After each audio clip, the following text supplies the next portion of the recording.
Hello,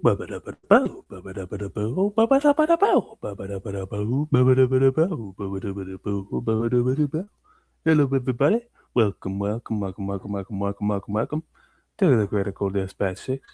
We got Iva Williams. She's going to be joining us later. Welcome to the Critical Dispatch 6. We got Iva Williams. She's going to be joining us later. Test, test. Welcome to the Critical Dispatch 6. Iva Williams. Iva Williams. I'm going to say some words. I'm going to say some words.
Guten Tag, it's your boy.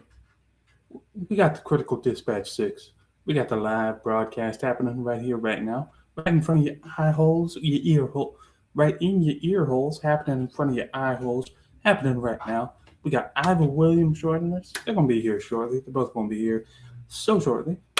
In the meantime, stick around. Thank you for your patience. Hope you enjoy.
Welcome, everybody.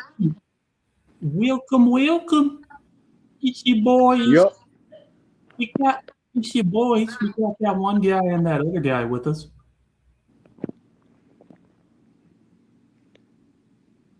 Yep. Still waiting on Iva, or is he in here?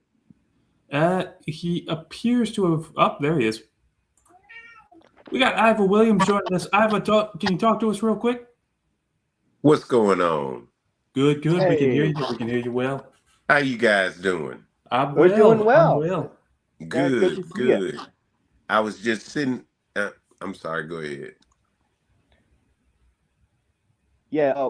That was all. I was saying good to see you. Go ahead.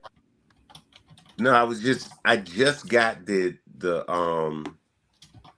I was looking on Guy Rawlings from NBC News just posted about Alabama asked Supreme Court to allow use of congressional map. And the Supreme Court said we have to use the old map. So the state of Alabama is not going to be able to get rid of Shamari Figures just yet. Nice. Yeah, so the U.S. Supreme Court made a decision. They didn't make a decision so much as they kicked it back down. Steve Marshall, of course, filed an emergency motion or whatever after that ruling came down from the 3-judge panel, saying that they had to use the map chosen by judges, and the Supreme Court refused to, entertain this new map that the state of Alabama did. So long story short, I mean, I'm pleased, I'm happy that Shamari Figures lives to fight another day. Oh yeah.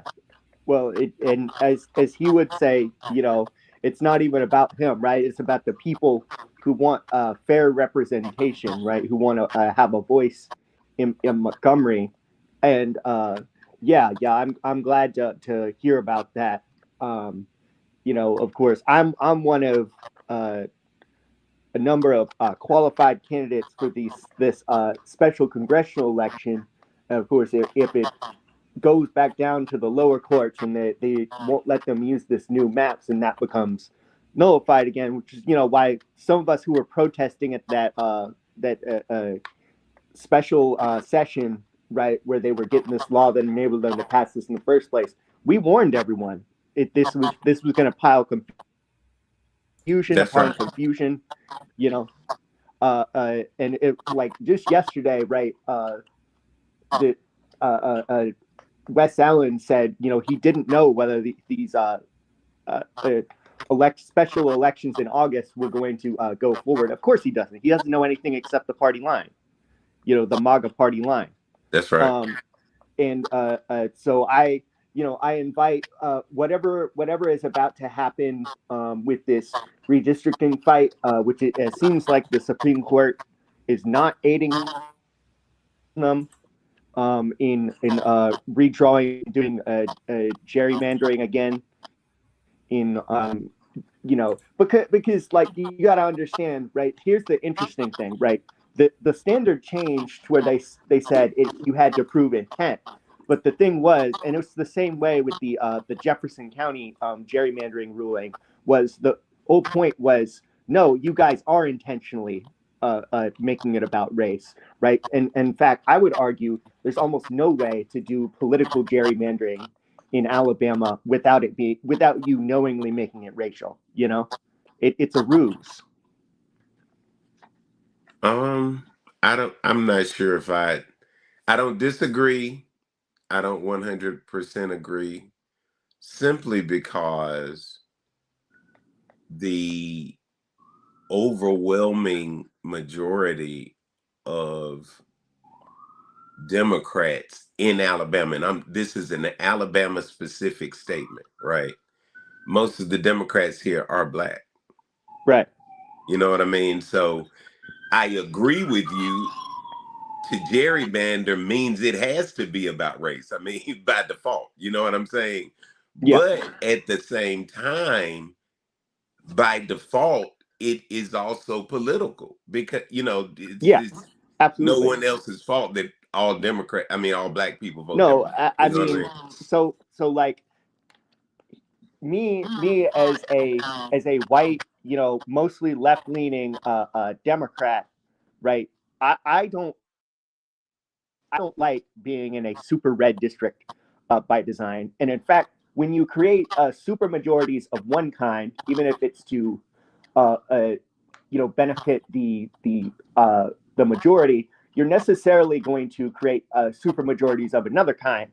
And when you and the Jefferson County, right? Jefferson County and Homewood are perfect examples of the way this plays out, ending up like really hurting everyone, right? It hurts white Democrats, it hurts Black Democrats, it hurts white Republicans, it hurts minority Republicans, because right when you have a county commission district like mine, District 5, where they were playing around with the supermajorities, honestly, I think to protect incumbents from both parties, they ended up creating a over the mountain district that's way bigger than everyone else. Now, even if I was a Republican, right, and honestly, I don't have a whole lot of problems with my Republican commissioner, Mike Bolin, but even if I was a Republican, right, I wouldn't like that my votes are being diluted by being in a district that's that big, you know. And I don't that like when you have Republicans in these super red districts like Case Dixon, who we interviewed, who want to go up against incumbents, the gerrymandering also hurts them because because it just protects incumbents. And so that's why I think that just like with term limits, I think it's something that both Democrats and Republicans and people of all races should want to address. And I would like all qualified candidates from both parties, if they agree with me, to come together and advocate for independent redistricting commissions and saying no to mid-cycle redistricting. Just letting you know I'm going to the restroom. I'll be back. I'm keeping it here on the stream. I'm just letting you know where I'm at. No worries. I was just about to say, I don't know that I'm disagreeing with you. I just have a slightly different nuanced look at it, if you will. Like independent, what did you say? Redistricting commission? Redistricting commissions. That sounds wonderful to me. You know what I'm saying? Like a third party, nonpartisan body making the districts, that makes all the sense in the world to me. The oversized district issue also makes all the sense in the world to me. But when you look at the party race issue, I'll say party race sex, because I think, just as you brought up, you have to bring in male, female in this thing. Where I disagree with you is that I think that Homewood and Birmingham and Jefferson County, that little area you're talking about. Yeah. I think it's the worst example. I think it's a unicorn.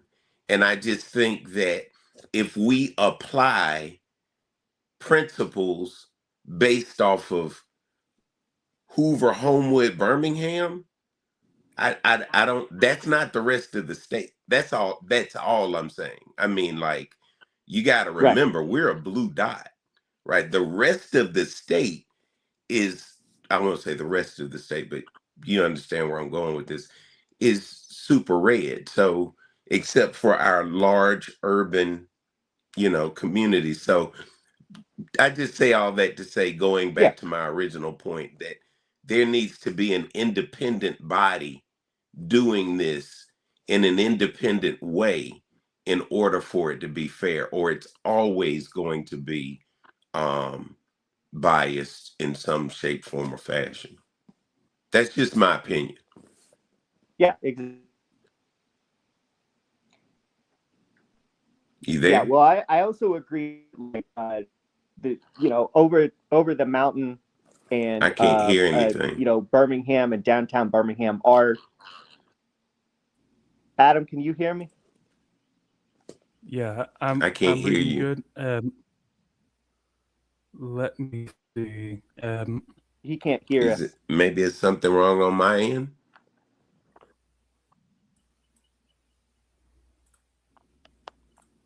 Let me see what I can do.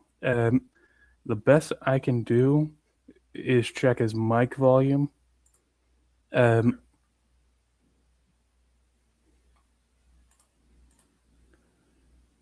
to see. Iva, can you hear me okay?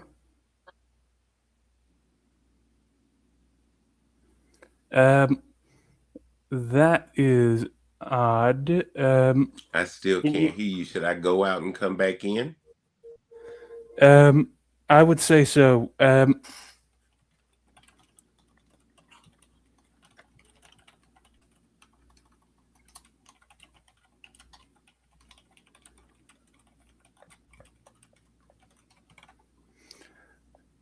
Sorry, this broadcasting app is still kind of new to me. Gotcha. I'm still kind of working out the kinks with it. Okay, he can't hear me, or he can't, or we can't hear him. He wasn't able to hear either of us, and as far as I'm aware, okay. The best I was able to do on my end was just adjust his microphone. This quote unquote studio should be reusable. Hello again, Iva. Can you talk to us? Yeah, I hear you now. Can you hear me? Yes. Perfect. Hello, Marco. Hello. I apologize. Where I left off was just my whole little rebuttal to the Homewood thing, and then I didn't hear anything after.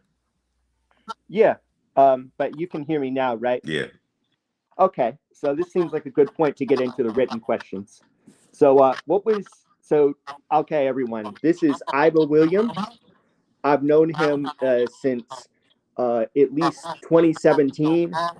Back then, I knew him as kind of a guy who was involved in local Democratic groups, especially the Jefferson County Millennial Democrats, where he had taken on kind of an informal role as a mentor to Carlos Chavers, who has since then moved out of the state, and the late Darius Hilliard, who is a very kind soul.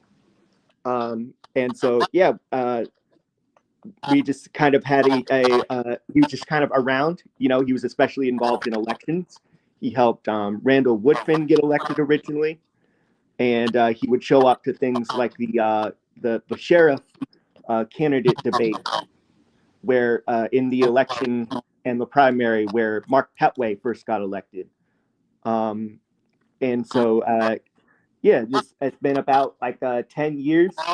We've known each other. A lot has changed in the country and in my life, and probably even in his life in some ways. But yeah. I'm surprised you left out Hoover. Oh, yeah? I was saying I was surprised you left out Hoover, the protests we did in Hoover. Oh, that's right, because of the shooting at the Galleria. Right.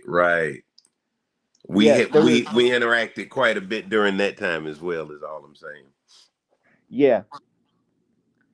But that was good. I'll just tell you, Adam, I was curious. I was like, I want you to introduce me. I was like, I want to see what your perspective was. So I thought that was entertaining. Thanks. Honestly, in terms of perspectives on my end, I prefer to go into these interviews blind, since I play the role of I like to play the role of the completely unaware voter, the eyes who have never heard of each of these interviewers before, because there are a lot of people that don't pay as much attention to politics, and I want to I feel like if I go into these interviews blind, I can deliver a better experience for those people. I can kind of be like an emissary for them in a sense. Yeah, Makes a lot of sense. We should say Iva Adam Keller almost made it, but he had a family emergency. Iva has the honor of being our first non-politician interviewee. As far as I know, he's never run for office, but he's definitely not running for office this year. I ran for office once, but it's been a long, long time. So yeah, Gotcha. That's not I surprising. embrace the non-politician perspective a great deal. So I'm Gotcha. honored. Yeah. What did you run for back in the day? I ran for Jefferson County Commission in 2010. Yeah, that's one of the regular election positions I've been considering going into, just because it seems like so many of the issues I'm interested in, and that's like one of the jurisdictions I've stayed most consistent in is Commission District 5. Although, as I indicated, there's ongoing like litigation and issues with the district, so we'll see. But yeah, what year was that? 2010. 2010, and Yeah. it was still majority Black Democrats back then. It's the seat that Sheila Tyson holds now. I was running against Sandra Little Brown, Gary Richardson. Um, oh, please forgive me. Steve Smalls, and a couple of other people. Yeah, interesting. Yeah, so for everyone, Sheila Tyson is a current county commissioner. She used to be a city councilor, right? Correct. Yeah, she used to be a city councilor. Now she's a county commissioner. Has part of one of two of the what's legally called, or what's at least nicknamed based on legal rulings, an opportunity district in Jefferson County Commission. It's a majority Black, swings consistently Democratic and it includes Rosedale and Homewood. And Sheila Tyson did not have any challengers this year. Neither did Mike Boland in my district. Uh, so the thing about the county commission is it is partisan, but it's it's not as partisan as things like the legislature. Right. Anyway. It's mostly partisan when it comes time to make appointments, things like that. But yeah, for the most part, they remain nonpartisan in most things. Yeah. Anyway, this is a good point to get into the written questions. So, what was your involvement in the primaries this year? I would say my biggest focus was on Sheriff Mark Petway, who we are really happy got the nomination, the Democratic Party nomination to remain sheriff. I worked on my personal district 52, the race that involved the incumbent Kelvin Datcher, and the runoff in the runoff will be Latanya Millhouse and Gigi Hayes, and I was helpful with the Hayes campaign. I'd love to tell you a quick little story. Her children and my children grew up together in Hoover and played football and sports together. So I've known her for a very long time. I think the world of Gigi and her family. And I have a great relationship with Kelvin Datcher, the man, but I just felt that Kelvin Datcher, the representative, left a little bit to be desired as far as my district was concerned. So when the choice came to me, it was I decided to get behind Gigi, and that's where I stay. I think she got 48 point something percent of the vote in the general election, and I'm sorry, in the first primary. So we're hoping that momentum carries on into the runoff. I also helped with Alicia Escott Lumpkin, who helped. I'm sorry, I helped with her. She's the person who beat um Wanda and Gavan. I'm sorry, Wanda Lingavan, without a runoff. So we're really happy about that. Um, and then from a statewide perspective, um, I'd say even more important to me than no, I'll say equally important. With Sheriff Petway was my work with Caroline Dobson, who won the um, Republican nomination for Secretary of State. So I was a little busy. I helped out here and there with a couple of other campaigns. I was really interested in um, Clinton Woods versus LaShonda Scales. I was really disappointed in that outcome. I wanted Oh to see yes. some. So the reason I'm looking at you through a broken phone right now is because I stood from 7 a.m. to 7 p.m. It was my first time watching the polls, but I volunteered Really, all day for the Clinton Woods campaign. I can't, people were saying, "Oh, I'm sorry." People who knew how involved I was were saying, "Oh, I'm sorry," about it. But I was like, in the end, it was like, well, they gave me a little bit of money. We made 44,000 calls, and the party was fun. And he wasn't the incumbent. But I dropped this phone in the precinct lot, and I got sunburned, because I was like a marshmallow standing out there in the sun. well, I'm on the let me polls. give you let me give you your There was a roses. We nurse. thank you for your hard work. Yeah, yeah, and no, and I'll also say, there were volunteers out there, including Terry Michael, who used to serve on the school board, who was there for LaShonda Scales, and there was a candidate there for.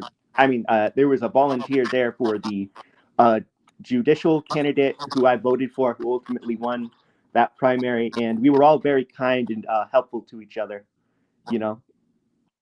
That's good. Sometimes that um, role can be contentious, but it comes down from the candidate. So you know the type of candidate you were representing. I would hope would not have you all out there um, being contentious and whatnot. So yeah, and that's another reason why I was supporting Clinton. His demeanor, his hard work, his humility, I thought were sorely needed in a time and area where regional participation is just so key right now.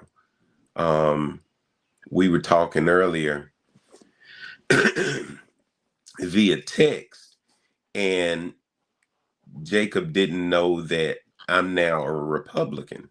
And so this whole time he's been referencing and framing this as a Democrat.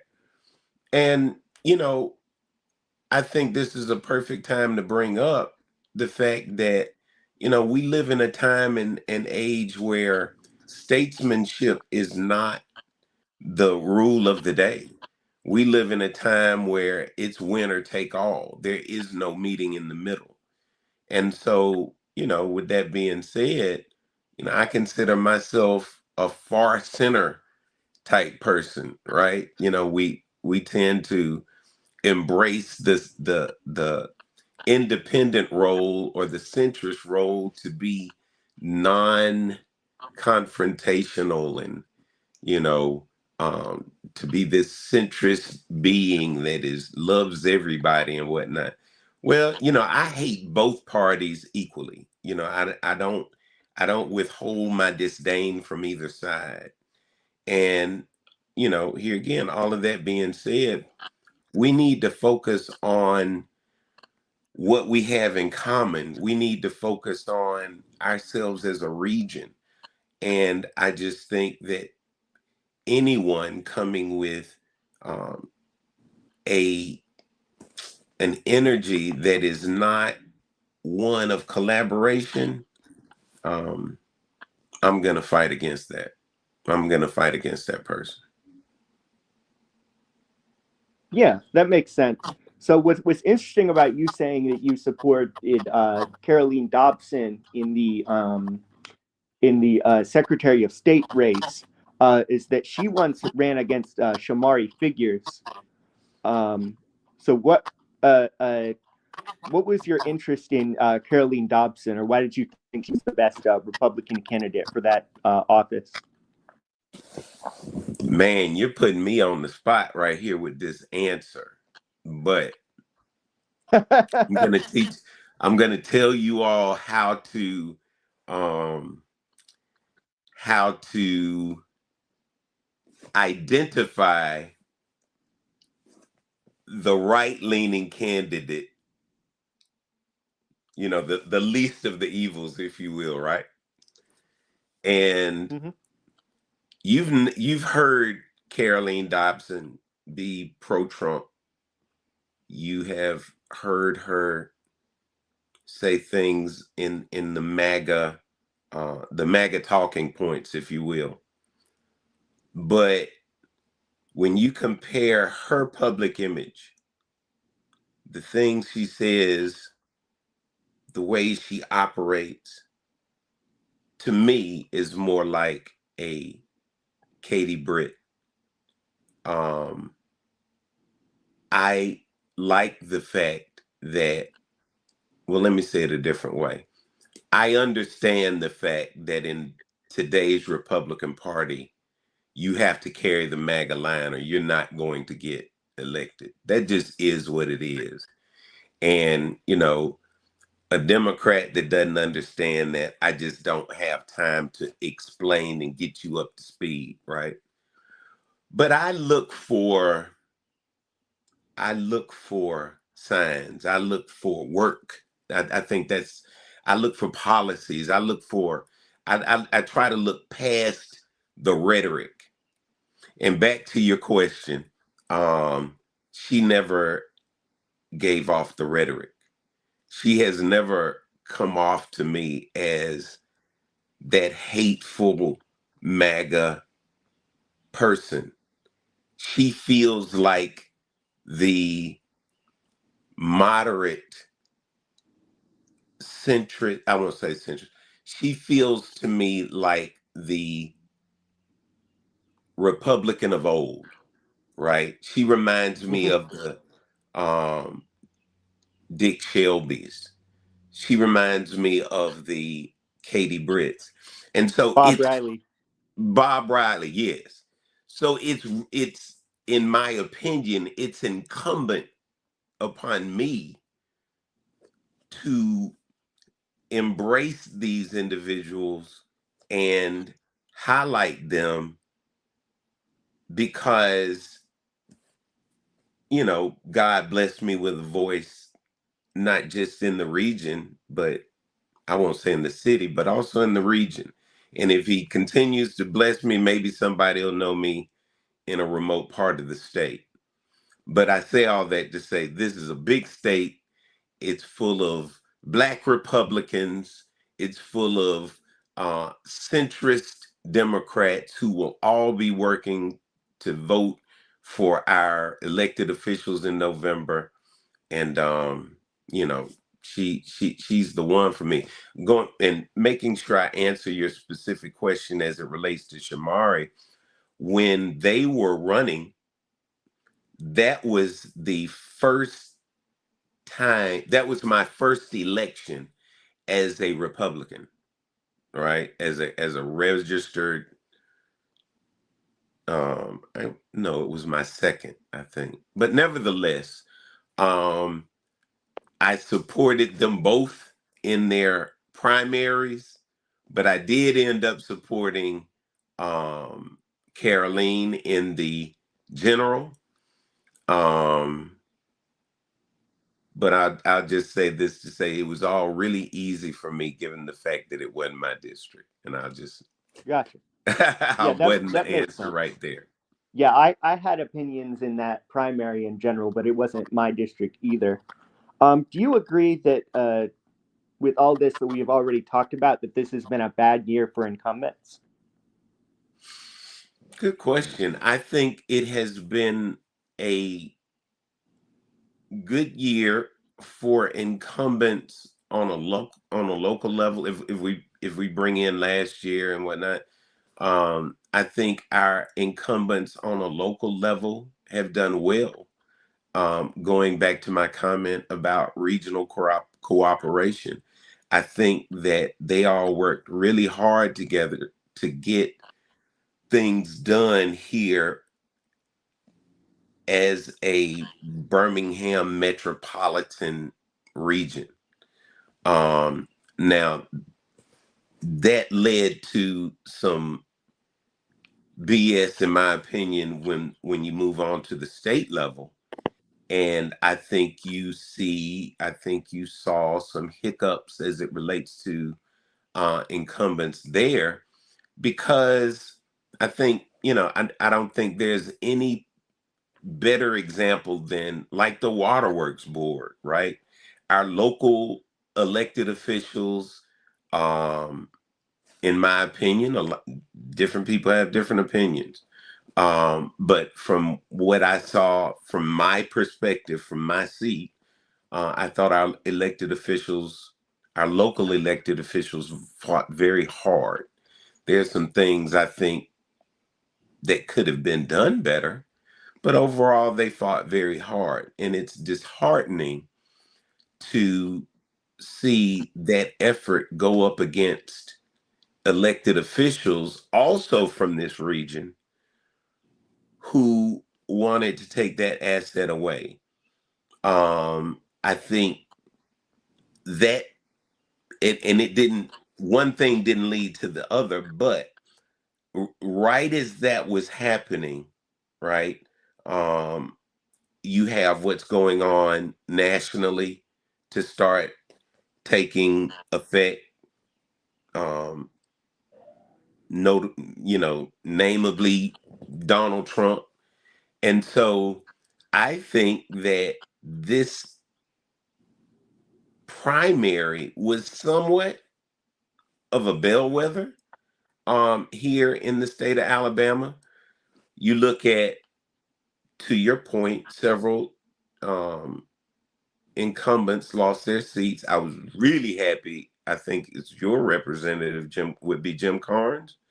I was really happy that Lloyd Peoples beat him. He seems to be a more reasonable man. Is that sorry? Are you referencing a state rep or a U.S. rep? State rep. Gotcha. My state rep is David Faulkner. Oh, yours is David Faulkner. Okay, well, I'm sorry, Jim Carnes is a representative adjacent to yours then. And he Right. ran against Lloyd Peoples, who won.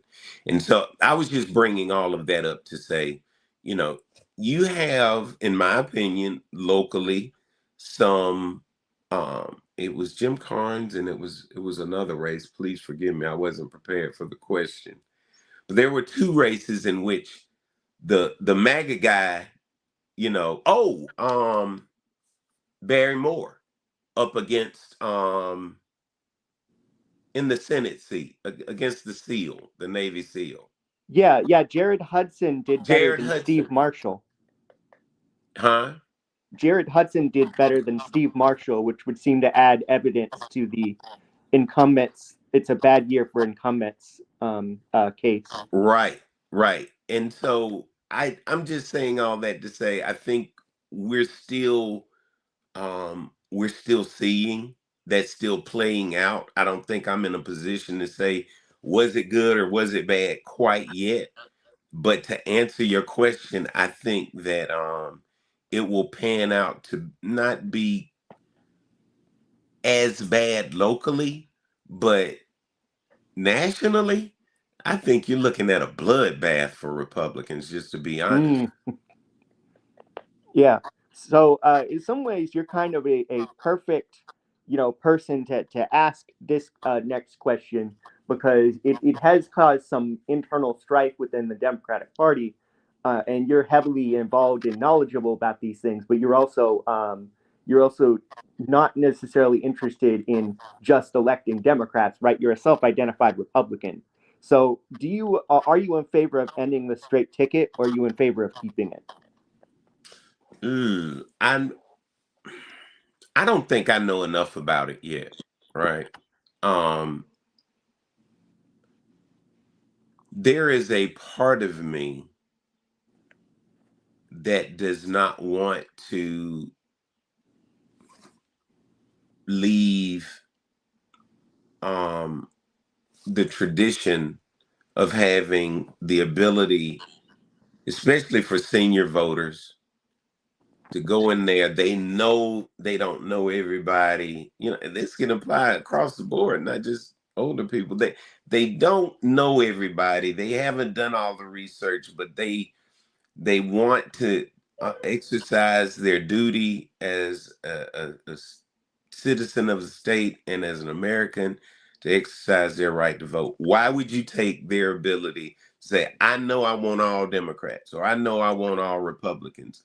I don't quite understand why you would take their ability to do that away. Um, but here again, I can't say that I've educated myself enough on the issue to be able to answer that as well as I probably should. Well, I'll say, mostly for strategic reasons, and it's a little hypocritical. I am in favor of ending it. And I say it's maybe hypocritical because I do I do usually vote straight ticket Democrat, right? But I think the argument really comes down to like it does encourage people to not think critically, right? In like we know that there are a lot of Republicans who are ending up voting for Republicans who don't exactly share their values, and in some ways, in some cases, maybe don't even align with them on policy. But it A lot is, of them did last November. right. But you know, I mean, but at the same time, I'm also it's also like something to me that seems like it's almost like disappointing, right? That we're not only arguing about it within the Democratic Party, but that we're focusing on it at all. I mean, it's such a dry, issue, and it seems like even as far as like dry issues go, it seems like the uh, uh, Doug Jones' side of the Democratic establishment kind of picked it because they thought it would be an easy thing to tackle. Whereas if you wanted to make things fairer, you wanted to make elections more informed. There are so many other things you could do, but they would take harder work, right? I You could think I even, think I think that's bullshit. I really do. And I'm gonna tell you why. Um I can't speak to your community, but I can damn sure speak to mine. And you don't have a problem with all these black folks voting for popularity purposes. My people aren't educated on the issues. You just happen to like the way they vote. So if we're talking about real education, if we're really talking about people need to know the issues, then we have to attack this across the board. And I try my hardest not to be I try my hardest not to be a hypocrite when I'm looking at things. And I just think that you know, personally, I tend to think like you from a personal strategy standpoint, right? I think just like you. I want people to go down the ballot and vote for Doug Jones with the same vigor that they turn around and vote for John Wall, and then they turn around and vote for, in that general election, my personal preference is that people completely abandon, this whole party notion in the first place. Why don't we just get down to issues and not have Right. parties in the first place? And so I just, that's just my side of the argument. I'm not saying I'm right. I'm not saying you're Yeah. wrong. Well, no. I think structurally that is, I mean, that's a fair thing to say, right? If we want to make things as nonpartisan as possible, we could do that. In Alabama, obviously there are things that some offices, right, shouldn't even be elected at the county level, but they definitely shouldn't be partisan, right? Like, why is there a party primary in some counties for like, I always call it coroner, but I can't remember what it. The point is, it's like the person who deals with the county more, right? Why is Yeah, that a partisan elected position? Why the I agree sheriff, with you right? 100%. The And sheriff another or the thing, if we constable. didn't have these parties, would we have the same debates? Would we have the same concerns, right? I mean, you look at what's going on in the state party here with Democrats, right? When you compare their um, their ability to work together, them being on the same page, they're completely different from the state Republican Party, which is, all lockstep together, seemingly. Um, would they all be lockstep together, or would Democrats all be all over the place if there weren't parties involved?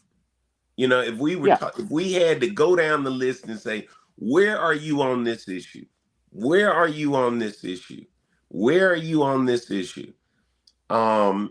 I know a lot of Republicans that you think they were Democrats standing up talking to them.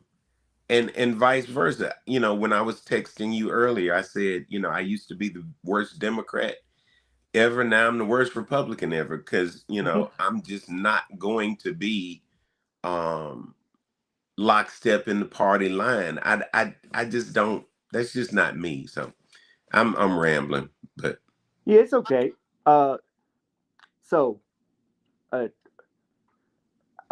this one might be a little even more complex than the other ones, if you can believe it, right? But how do you think race relations and racial equality have improved since you were growing up, and how do you think things have gotten worse?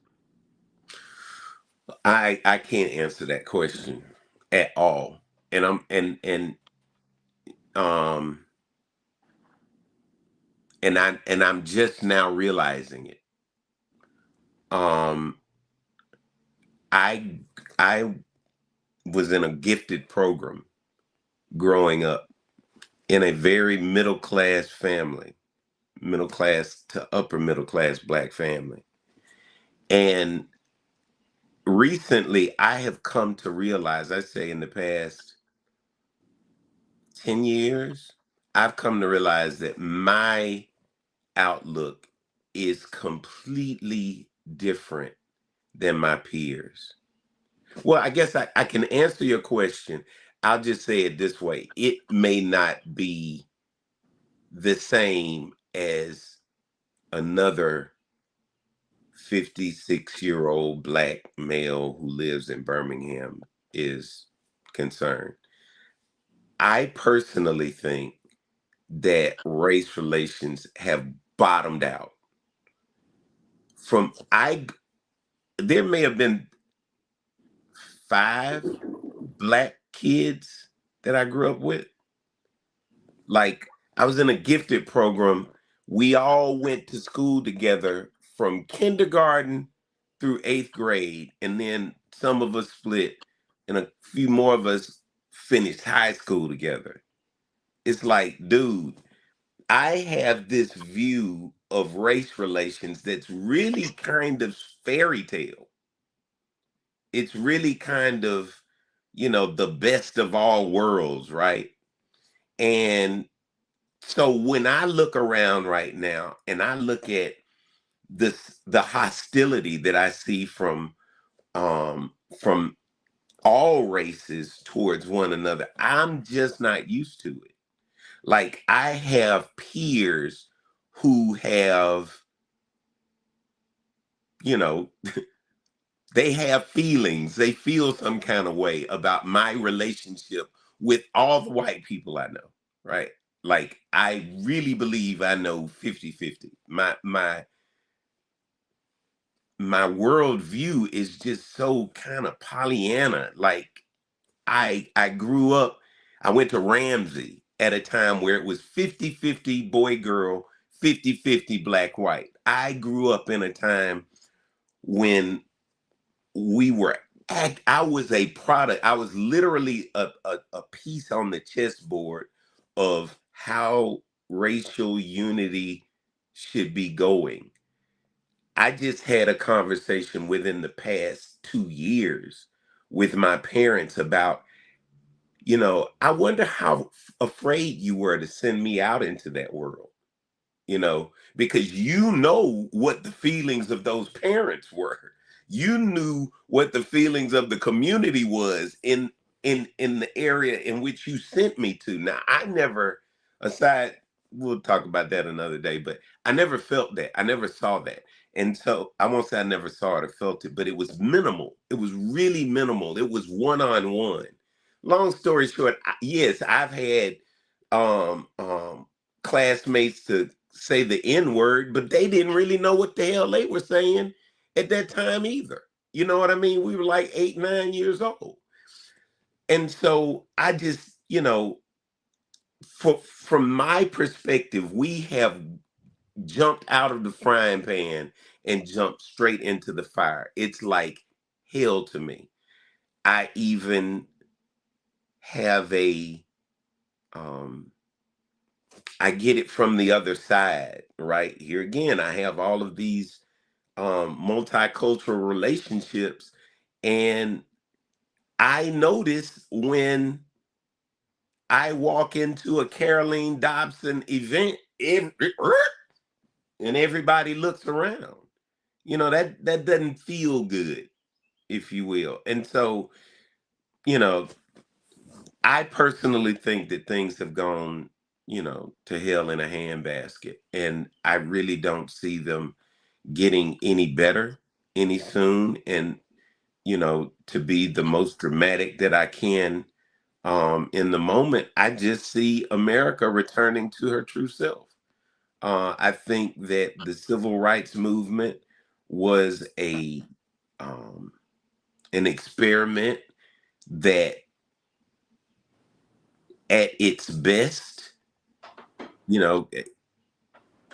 got us to where we are, which is still in a position for things to get set back left and right, day in, day out. And so I just think that, and this is no criticism of you or your watchers, listeners, nor mine, but until the quiet people start saying something, until the people who don't want to rock the boat, don't want to have problems with their neighbors, co-workers, church members, until those people say something, until those people stand up, then we're going to continue to see these gains, if you will, rolled back.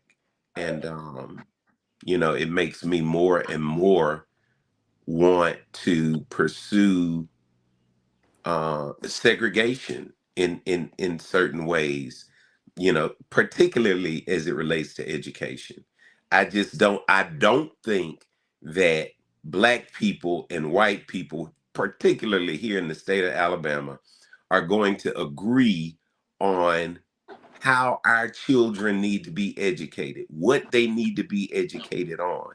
And those are the building blocks to get to the answer that the simple answer that you tried to evoke out of me, which is, where are race relations and, good, bad. The insinuation is how can things be fixed, et cetera, et cetera. And I think that one of those ways is to, allow a segregation, if you will, so that Black people feel that they are getting the full education that they need and that they deserve to operate in these United States of America. I think that, we've gone through some tough times, and I can understand a white family saying, you know what, I do the best I can with educating my family on the right things, and I don't want this negative stuff to be pushed into my kids. I'd rather them be studying math and science.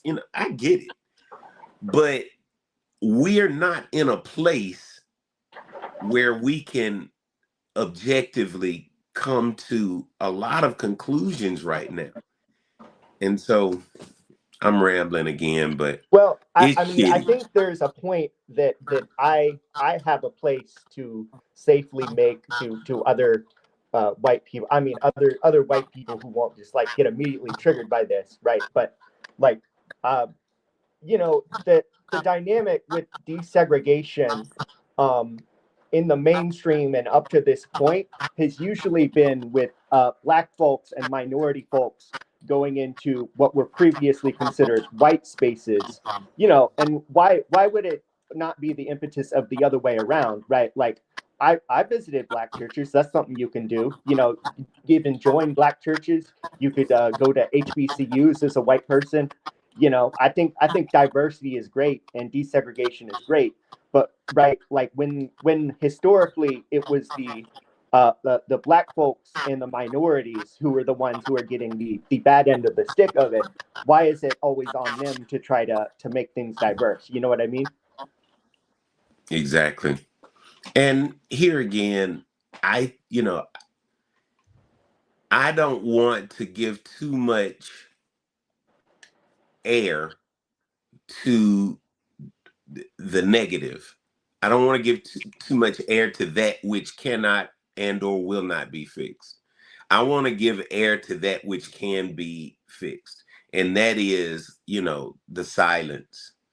I personally think that there are far more good people in this world than bad. I think that we all come from a common, whether you are atheist or Christian or Catholic or whatever, we all have this thing in us, this moral compass. Not everybody, but most of us have this moral compass that we can agree upon, right?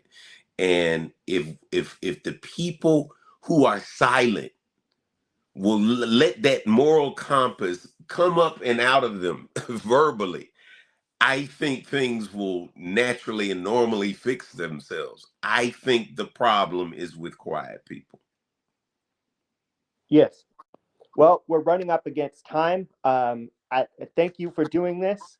You said that you indicated previously that you rarely do interviews, so I feel honored by your presence today. But yeah, but you're obviously you're involved with Urban Ham News. Did you found that?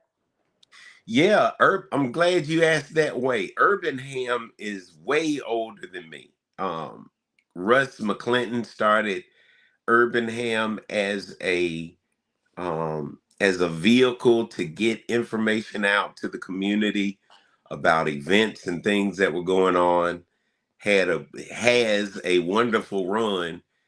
I wanted to branch out into this little niche news thing, and so it was a perfect marriage that he allowed me to marry my ideas with his existing brand. So Urban Ham has been there a while. Urban Ham News is only about 3.5 years old. We're going on 4 years, but I just wanted to say, QR code to urbanham.com has been on your screen has been on the viewer's screen for like the past 5 or 6 minutes.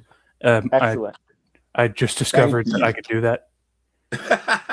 Well, I'll tell you, I have been watching you play with the little shapes and stuff like that, and I've enjoyed it. It's like, oh, I need to do that because aside from running my mouth, I'm really new at all of this stuff, from news to podcasting to everything. And to your point, yeah, I really don't get on this side of the camera very much, but I was honored that you asked me. I'm glad to see you doing so well and still fighting hard. And I appreciate the ask, and I'm honored to be here. Yeah, of course. And anything else you would like to plug before we go? Not to be corny, not to be redundant, but vote. We have a runoff coming up in a couple of weeks, June 16th. And, I was heartened. I'll say this here, and even though it's, it will be cemented in media, I will still somehow say you lied. I never said that. But to see the turnout for Democrats in the primary, bravo. I was really, really surprised. And, from my position, from a person like me, I would rather see, once we start getting 50% and up in voter turnout, then I will start saying, okay, what the people have said. When you only have 20-25% turnout, you don't know what the people have said. You know what super voters said. You know what money said, but you don't know really what the people said. And so I say all that to say, keep voting. Way to go. Whatever happened, whatever was said over the past several months that took voter turnout from an all-time low with our local politics to a long time high. It hadn't been this high in quite some time. I say bravo. Keep bringing other people to the polls. Keep voting. It really doesn't matter what you vote, as long as you're voting. You can even just vote on the amendments. Say what now? You can even just vote on the amendments if you can't bring yourself to vote for politicians. People miss that. Check this out. I voted in the Republican primary. I didn't vote for any judges, representatives, nothing, because I didn't know any of them. My goal was twofold. I wanted to vote against Tommy Tuberville. I wanted to vote for Caroline Dobson, and the state races, Senate, et cetera, et cetera. So yes, you are completely right. If you only want to go vote for one thing, you can do that, but just go vote and watch this show, watch this podcast. That's Thank you so much, Ivan. Plug. This is my boy's channel. If it sounds selfish to say subscribe, it's technically his channel. He even does his little gaming live stream still now on it. We only have 22 subscribers. Right, for comparison, my channel has 130. We somehow been interviewing like statewide candidates and everything. But we still have only 22 subscribers. So if you want to help us not just be talking to ourselves, please subscribe, like, share, maybe even comment.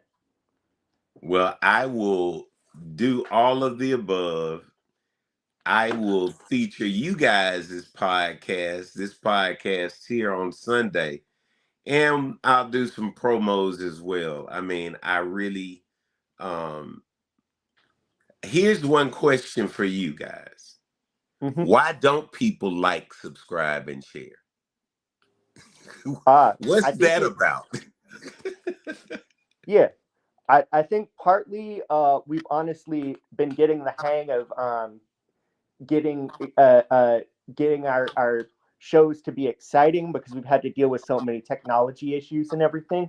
No, But I mean in also, general. No, Jacob, I mean in general. People do not like they will they will watch you put up a Facebook post and watch it from end to end, never like it, never share it, and they'll rather come to your page than subscribe to it. My question to you is, why are people like that? And this is everybody. I'm the only person I personally know that shares all the time. Like, right? what is that? Yeah, that's a good question. I don't know. Yeah. So let's all do better by liking, sharing, and Oh yeah. subscribing. Starting No, yeah. today. It's like the simplest way we can support our virtual people. Yeah, that's all I was saying. Yeah. Yeah. And if you want to watch me keep toying with StreamYard, that's the name of the software. And if you want to watch me keep toying with StreamYard, learning what I can do in the moment, then yeah, like and subscribe. All right. Exactly. This has been a Like critical one of the dispatch. things I was going to ask was, did I need to be in landscape or portrait? And so you guys came one of each. So I was like, oh, okay. It really doesn't matter today. But it's those little things, right, that I know you're playing with, Adam. So I get it.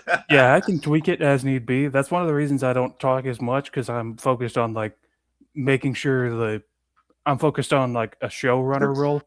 Yeah. I love it. I love it.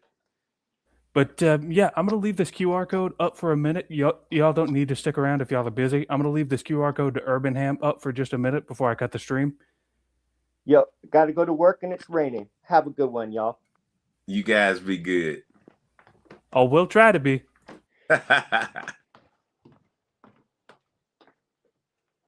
Anyway, that was Critical Dispatch 6 with Mr. Iva Williams on your screen right up here. That's a QR code for urbanham.com. That's the site that Iva mentioned that he worked with. You can check it out at any time. You can check it out at any time. Now, if you don't know who Iva Williams is and you like what you heard and you want to hear more, check out this QR code. That was just granted, that was just a random page I plucked with information about him, so I'm wrong. So when I posted that I was about to go live interviewing Iva Williams.